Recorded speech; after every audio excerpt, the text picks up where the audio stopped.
Hoy conmemoramos el bicentenario de la jura de la independencia de la ciudad de Moquegua, realizada el 13 de marzo de 1825. En esa ocasión, la población no hizo sino reafirmar su vocación por la libertad, iniciada en 1814 y reiterada en 1823. Fue un largo y cruento proceso de lucha que se dio en todo el continente. Esta jura y las de los años anteriores se dieron como parte de crueles batallas que tuvieron como fatal escenario el suelo de Moquegua. En ellas, el pueblo participó con manifiesto sacrificio, siempre buscando la libertad. Hombres, mujeres y niños derramando su sangre, con llanto acallando su voz, con lágrimas bañando su heroísmo. La algarabía que causó el triunfo de Ayacucho en todo el país fue el paliativo que hizo olvidar la tragedia que vivía nuestra pequeña ciudad. Con el paso del tiempo, fueron desapareciendo los testigos. Los recuerdos se fueron haciendo cada vez más vagos. Las páginas que nos dejaron escritas quienes fueron los actores, los relatos que recogieron los testigos, describiendo lo ocurrido para legarlas a la posteridad, quedaron por allí, en cajas que se fueron acumulando en descuidados órganos, en archivos abandonados año tras año con la mayor negligencia e irresponsabilidad. Así se fue perdiendo la memoria de nuestro pasado, el recuerdo del heroísmo del pueblo, lo que pasó aquí, en nuestro pueblo. Nuestra historia se fue diluyendo hasta desaparecer de las páginas oficiales. En los textos con los que nos educamos en la escuela, al igual como los que se usan hoy, como ya refirió Víctor Casanova, en ellos no se hace la menor referencia a la heroica participación moqueguana en la gesta por nuestra independencia. ¿Con qué elementos de juicio formamos la conciencia histórica de las nuevas generaciones? Consideremos que Moquegua, el pueblo de Moquegua, ha sido uno de los más sacrificados en esa lucha. Eso es necesario recalcar. La economía de nuestro pequeño valle era la más próspera del sur del virreinato. Fue inmolada para darnos una patria libre. La historia de ese sacrificio es lo que deseamos rescatar para ustedes. Es lo que tratamos de corregir con publicaciones como las que hoy presentamos. Se está exhibiendo la carátula del libro. Tenemos ejemplos que nos guían en nuestro afán de investigar nuestra pequeña historia. Don Antonio Montenegro Vivaldi en el siglo XIX, Luis Juan Cabello en el siglo XX, Luis Cabañaro Orellana en el siglo XXI. Tres grandes personajes en tres épocas distintas que tienen en común el haber sido motivados por el amor a su patria chica, por esa insobornable pasión que no conoce de obstáculos ni fronteras, para darnos páginas imprescindibles sobre la historia que hoy nos ocupa. Hay otro motivo que nos inspira. Es imposible mañana. Los autores de este libro, Pedro Peralta y yo, somos integrantes de la Asociación de Exalumnos del Colegio Simón Bolívar que este año conmemora el bicentenario de su etapa bolivariana. Herederos del Colegio Franciscano, a su vez heredero del Colegio Jesuita San José, creado en 1711 por José Hurtado de Ichaboy, colegio cuya creación es un hito en la historia de Moquegua. Colegio con más de 3 siglos de historia. La nuestra es más antigua que la historia de la República, que es solo bicentenaria. La tricentenaria historia de nuestro colegio, la bicentenaria de nuestra República, es una sola historia, que ha tenido como principal protagonista a nuestro pueblo. Ese protagonismo es el que deseamos resaltar en las juras por la independencia que hoy conmemoramos. Recordemos que en Moquegua fueron 3 las ocasiones en que se dieron claras muestras del anhelo por la libertad. La primera fue en 1814, durante la rebelión originada en el Cusco. La segunda, en la campaña Puertos Intermedios, en 1823. Y finalmente, en marzo de 1825, cuando se reafirma la jura de la independencia nacional, como se ha visto ya por mis antecesores. Fue largo el proceso de la toma de conciencia por la emancipación. Son diversos los factores que contribuyeron a ello. España nos dio el ejemplo cuando fue invadida por Napoleón. Tuvo que pelear por su independencia. En ella se apoyaron los que años después serían los generales americanos. Fueron un ejemplo la independencia de Norteamérica y la Revolución Francesa, centro de la difusión de los derechos del hombre y del ciudadano, que sacudieron las conciencias en el mundo entero. Solo había que esperar. De la mortada conjura de nuestro paisano Juan Vélez de Córdoba en Oruro, en el lejano 1739, no quedaba el menor recuerdo, ni el de su nombre. La rebelión de Túpac Amaru alarmó a la villa de Moquegua, que se armó, pero fue para luchar contra él y contra la masa indígena de los pueblos de nuestra cercana serranía. Pero estaba fresca la memoria del levantamiento que en 1805 en el Cusco planeó José Gabriel Aguilar, confabulado con José Manuel Ubalde, nacido en Arequipa, pero vinculado con Moquegua, de donde era oriunda su ilustre estirpe. Era primo hermano y cuñado de nuestro historiador Juan Antonio Montenegro y Ubalde, motivo para que su ejecución fuera sentida y enlutara a una de las familias más importantes. Además, dejara sembrado en las conciencias de sus paisanos que tenía sentido su sacrificio.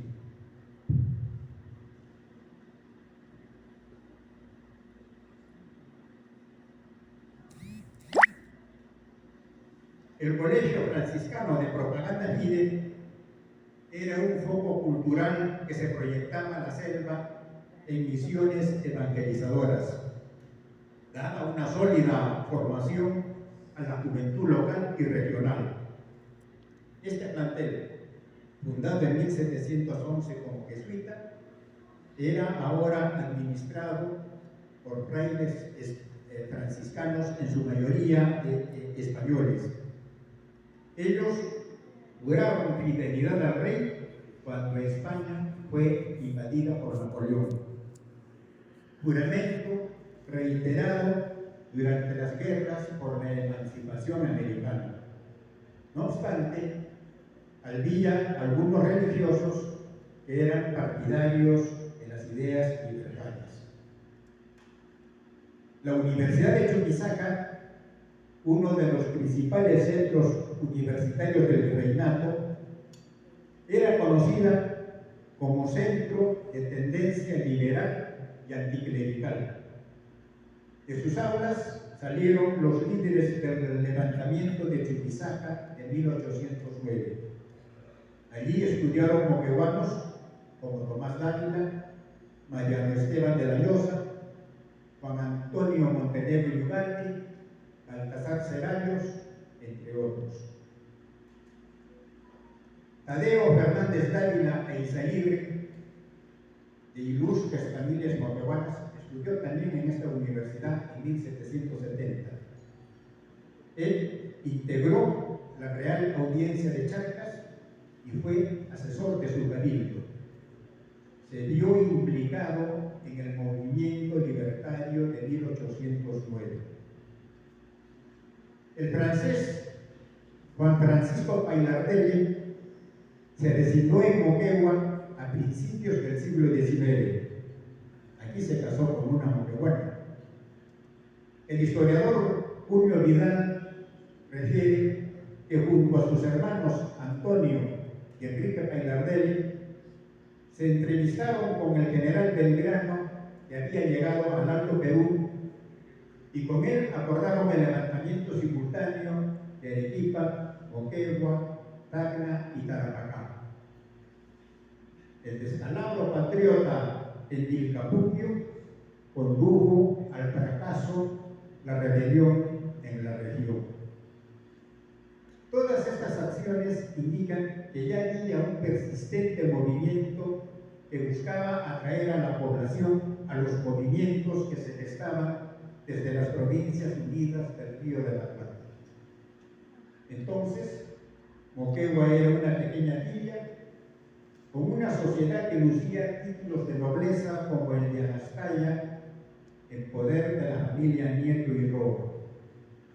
Además, 4 ilustres vecinos, en 1805, pretendieron el título de condes y con ello gozar de los privilegios sociales que con los nuevos tiempos cada vez se hacían más anacrónicos. En esa época, en la villa de Moquegua residía don Francisco de los Ríos Salazar y Tamayo, conde de Santonás y marqués de Villahermosa, que se desempeñaba como subdelegado. Él estuvo aquí en Moquegua en 1804. La nobleza y vieja hidalguía también deja sus rastros en nuestros protocolos notariales. Allí está el escrito seguido por los Calderón Portocarrero, que hacían alarde de tener derecho al mayorazgo de Banispedro, fundado por sus antepasados en Extremadura, en España, en 1531. Igualmente, en nuestro archivo están registradas las transacciones comerciales del conde de Esa de Melayos, así como desde el siglo XVII varios testimonios de ejecutorias reales y probanzas de hidalguía de distintas familias locales, integrantes de una aristocracia que en su momento juraron ser fieles vasallos del rey. Para ellos, la independencia significaba la pérdida de sus privilegios. La inicial indiferencia y posterior temor mostrado por sus hidalgas señorías ante el movimiento emancipador, naturalmente que no era compartido por las clases menos favorecidas. Los esclavos lo entendían muy bien. Ellos se rebelaron en 1811 y pretendieron elegir a uno de su sangre y color como rey. Juan Francisco Pailardelli fue el encargado de sofocar la revuelta. Años después, en la ocasión que se les presentaba, jugaban para integrarse al ejército patriota que les aseguraba la libertad. Llegaban con frecuencia emisarios secretos que recorrían por todo el virreinato difundiendo las ventajas de la libertad. Que sus prédicas eran bien recibidas lo dice Juan Isidro Quesada, patriota bonaerense, hecho prisionero luego de la batalla de Viluma en 1815 en el Alto Perú. Tenía entonces 13 años.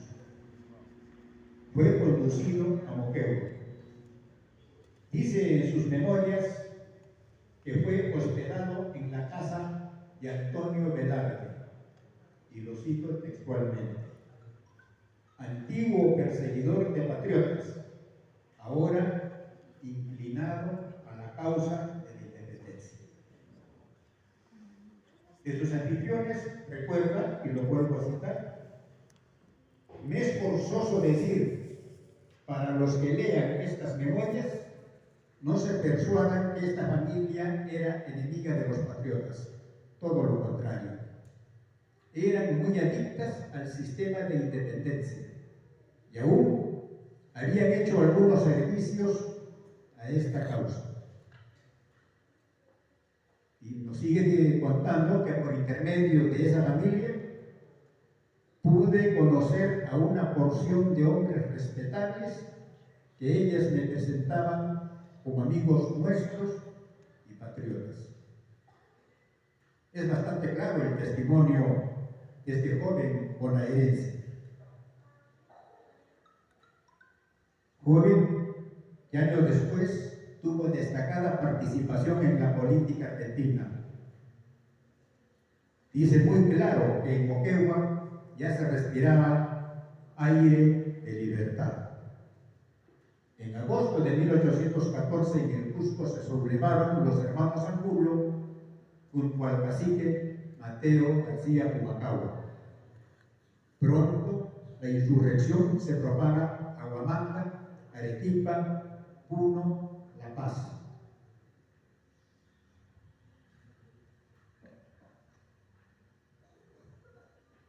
El 9 de noviembre los rebeldes toman la ciudad de Arequipa. Y aquí parte una columna de insurgentes a Moquegua que ya habían coordinado con Bernardo Landa Vizcarra, que era el jefe militar de la villa de Moquegua. Otro grupo de líderes llega de la Altiplano. Joaquín de la Pezuela, en sus memorias, narra que el 11 se revolucionó Moquegua a influjos del caudillo Landa. Naturalmente se refiere al 11 de noviembre de 1814. La villa estuvo en poder de los revolucionarios un mes. El obispo de la Encina, que se encontraba de visita pastoral, se refugió en el colegio de propaganda libre. Se comunicó con la esposa de Landa y la convence. Ella alienta a su marido para que traicione la causa patriota, con la promesa de que no tomarían represalias contra la familia. Landa termina apresando a los líderes. Pocos pudieron fugar. El Congreso de 1823 distinguió a la villa de Moquegua, elevándola a ciudad, porque proclamó espontáneamente su independencia en 1814. Mientras tanto, en Lima también se vivían días de zozobra. En 1818 fracasó la toma de los castillos del Real Felipe del Callao. Conjura encabezada por José Gómez, José Casimiro Espejo y el médico moqueguano Nicolás Alcázar. Ellos fueron ejecutados. Hubo otros implicados que huyeron a tiempo. Según el historiador Germán Leguía, fueron conducidos por Tomás Landa, otro de los comprometidos en la atrevida empresa de la captura de los castillos del Callao. que, con un patriotismo decidido, los acompañó hasta Chile. Tomás Landa, hermano de Bernardo Landa, en Chile alterna con San Martín y O'Higgins, próceres que entran en contacto epistolar con Mariano Calderón Portocarrero, que tenía derecho al mayorazgo de Extremadura, como lo manifesté, y también con Bernardo Landa. Los vínculos se hacían más frecuentes y fueron abarcando todos los sectores sociales. Las ideas de libertad se difundían de manera indetenible. Tomás Landa, en 1819, visita secretamente los pueblos del sur, con el fin de informar sobre la realidad social y económica de esta zona considerada como probable lugar de acción. Envía a San Martín una minuciosa crónica de los lugares que recorre.